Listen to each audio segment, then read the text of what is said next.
This was our first time on the Enchanted Princess. And while we usually book inside cabins, not every cabin is created equal. This cabin actually faced front to back, and we've never stayed in a cabin with that configuration. After 7 days, here's what we thought. First of all, I really liked the Princess Medallion more than I thought I would.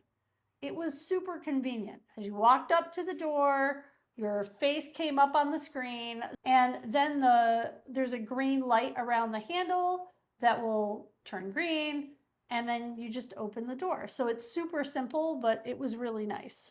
The room itself felt a lot bigger than anything we've been on before. Like, it was really spacious. I will say that. So I agree with you. I feel like it felt very spacious. Yep. The other thing is it had a really large desk.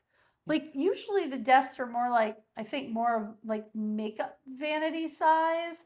So it's hard to get actual work done on those.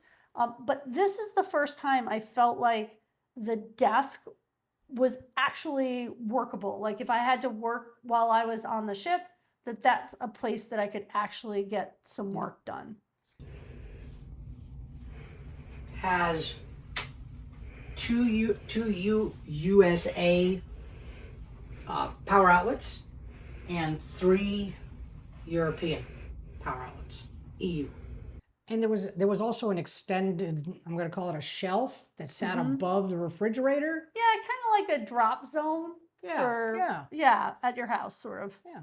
It created a lot of space, a lot of space to put stuff as you needed.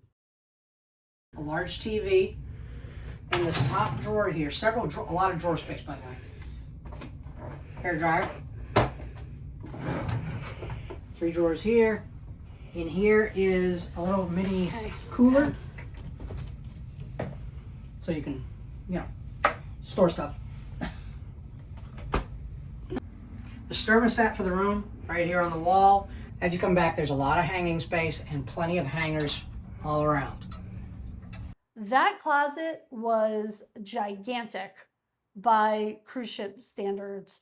We only brought 2 carry-ons, so we had empty shelves galore. If you're taking more than a 7-day cruise in particular, or you're doing a back-to-back or a longer cruise, that extra space would be really appreciated. Just a quick poll here.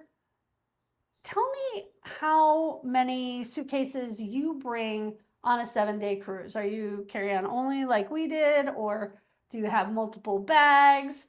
And do you think that you typically have enough storage in your cruise cabin, or is that something that most of the cruise lines are still falling short on?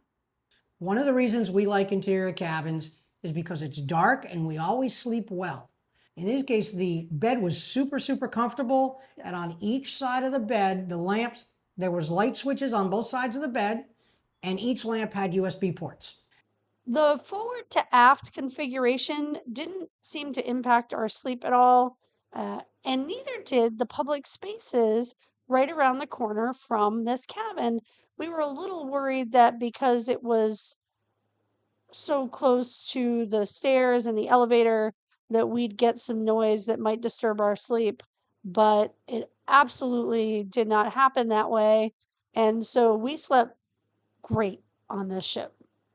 If you got something out of this video so far, we'd appreciate it if you hit that like button and let us and YouTube know that we're putting out content that's useful to you. Now, no cabin is perfect. So while we've talked about all the things we really liked about it, this next one could be a pro or a con. So in the bathroom, you have a single basin sink.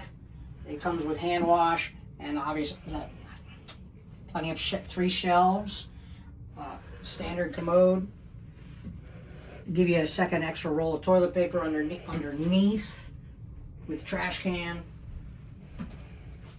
A stand-up shower, which is actually pretty large, but it does do the curtain. It's not a closed glass or plastic. It's a curtain.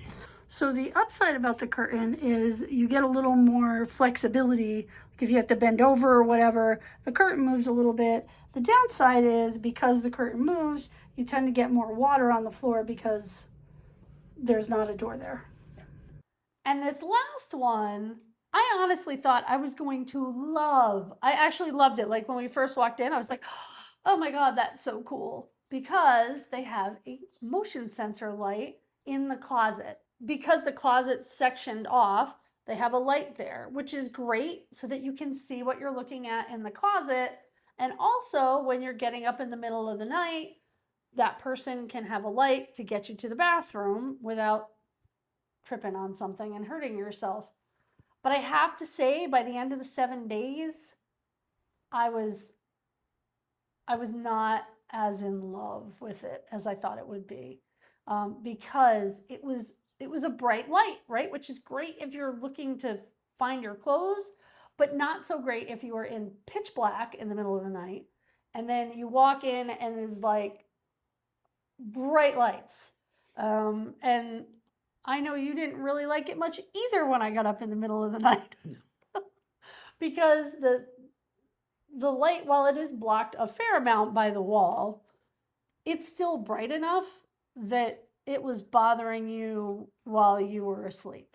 So in my ideal world, Princess would change that to like a dimmer switch and I would just dim it a little bit so it wasn't quite so jarring.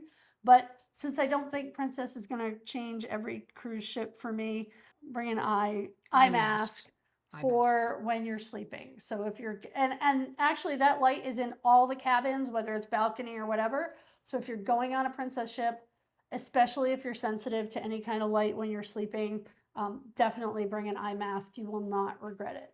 So after 7 nights, we both agreed that this cabin on the Enchanted Princess was probably one of the best interior cabins that we've stayed in, with lots of functional features. So for now, for Suitcase Packed Will Travel, this is Mike. And this is Kathy. And we'll see you in the next one.